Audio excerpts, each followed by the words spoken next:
From far and wide, Oilers fans, this is Dolynny TV. And welcome back to another Edmonton Oilers breakdown following another Oilers victory. I don't know how we pulled that one out of our hats, but boys, the Oilers win 3-2 in a shootout over top of the St. Louis Blues. And yes, sir, it is a W in the column in another one-goal game. I'm Tyson Dolynny, host of Dolynny TV. Back, like I said, to break down another Oilers victory. And guys, if you're following me on Twitter, this was a complete disaster of a game for the Oilers. I have no other way to put it. Not in terms of like the team fell off the rails, crapped the bed, and lost the game. No. Like complete disaster to complete salvage job within, what, 65 minutes plus 2 shooters in a shootout. It was a crazy game for the Oilers tonight, and I'm just happy to get the W. Honestly, how messed up this game was, it is just a great time to get the W. Hold on, I gotta go back here to the live tracker for Sportsnet to make sure I get this correct. So the Oilers, after the first period, let's hone in on that first period that saw the Oilers down 2-0 at the end of it. They were trailing in the shot department 15-5. That is your super stat for the night. When you think about where the Oilers were after the first period, down 2-0, trailing 15-5 on the shot clock, you guys were there for my Oilers Twitter poll for the second period. I said, is this team even going to try and get back into it, or is this game already over? And I had one guy come back at me, come on, you're playing the St. Louis Blues. Don't go over the edge quite yet. And maybe, you know what, he made me chuckle and made me realize it's not all bad, because the Oilers had crapped the bed in that first period. The defense crapped the bed on the first one, and then the defense and Talbot crapped the bed on the second one. And guess what? Down 2-0, things looked bleak. But here's the thing with the Oilers. They crap the bed sometimes. Randomly nowadays, instead of all the time. And that's the real beauty of this game. We crapped the bed early, but we got back on the horse, battled back, and got through with the W. So getting the W is a massive effort. And I think, honestly, the best player all night, they were saying on the postgame show on Sportsnet Wednesday Night Hockey that, yeah, the best player tonight wasn't McDavid by a long stretch, but he got the win. If I have to give anyone the best player of the game, it is honestly Ryan Nugent-Hopkins. The guy was absolutely unreal. Going to work, getting the job done. Yeah, you know what? The stat line's not fancy. A shootout goal and a goal. Yeah, you know what? Could have been better, could have been worse, right? But I think Nuge just going out there, working hard. He was a +2, right? So on there for both goals in regulation. Had 3 shots.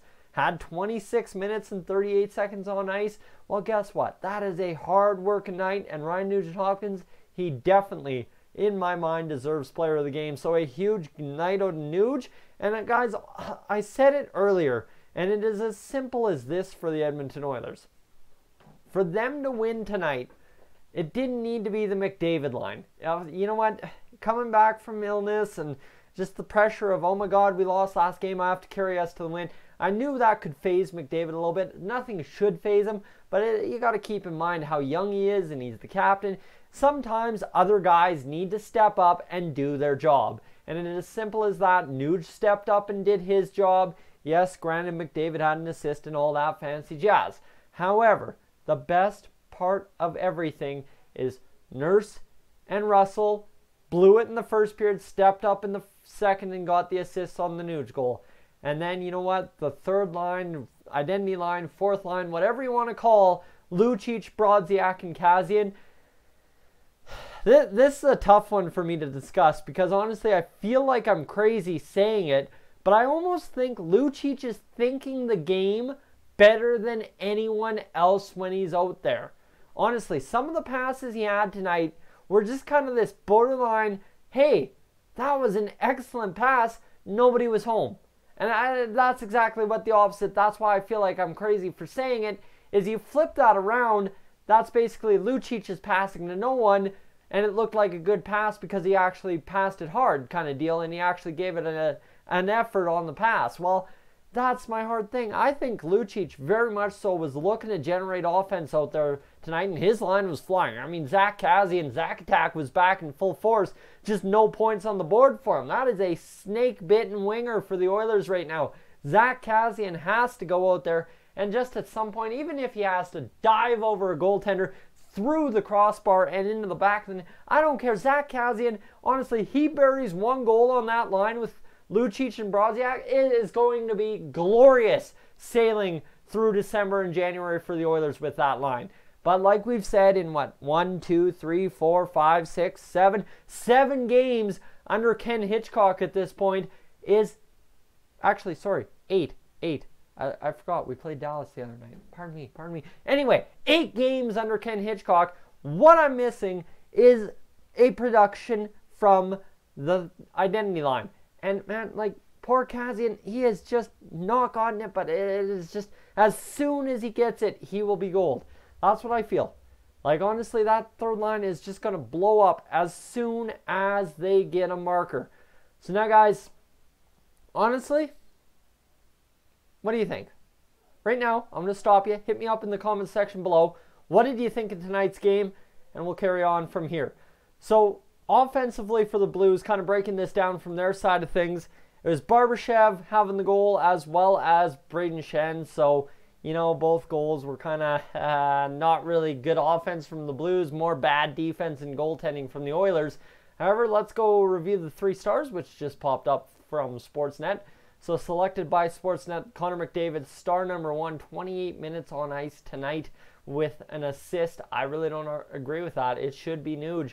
Second star is Oscar Klefbom. You got to give Klefbom that second star. Let's talk about that goal for a second. I said, hey, Kleffi's going to tie it, man. I will lose my crap. He misses the shot and it was so close.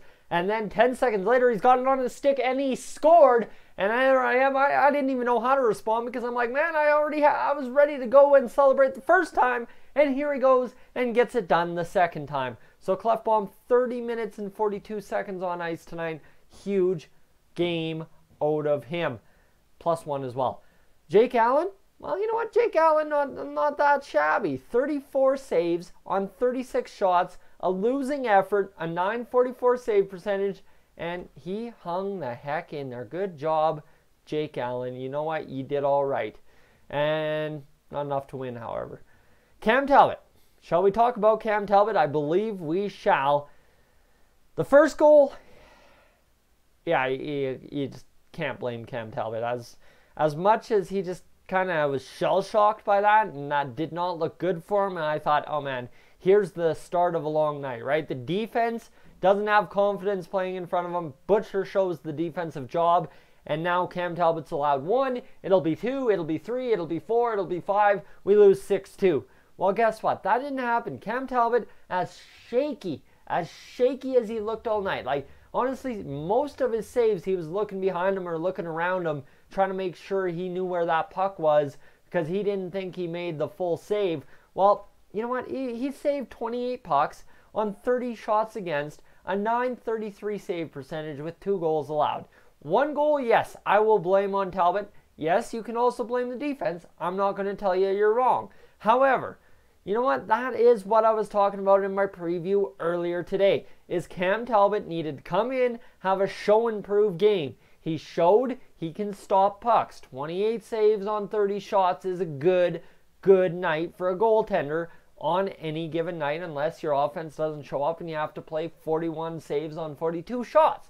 However, 28 on 30 shots against the St. Louis Blues with the offense the Oilers have, that is going to get you the W probably 10 out of 11 times. I'd say 9 out of 10, but that fraction, I like it a little bit higher, and that's why I go 10 out of 11. So, Cam Talbot, now what do? Do you go back to Mikko Koskinen next game against Minnesota and save Cam Talbot for the Flames and hope for a different result? I'm not really sure. Because, like I said, I want Cam Talbot against the Flames. If he had a good game, that's kind of what I was hoping for. So, problem is, he played very well statistically tonight, and you know what? He battled. That's what we haven't seen Cam Talbot do all year. We haven't seen him battle out there. And with him battling out there into a shootout victory, how do you argue against starting him next game against Minnesota at home? Give him a hometown welcoming again. Hasn't won in a while. Wins on the road. Come home, win another one. That's easy hockey logic. I think you got to go with Talbot on Friday given this. But I want Talbot on Sunday. It's as simple as that. Honestly, give Koskinen the chance to shine again.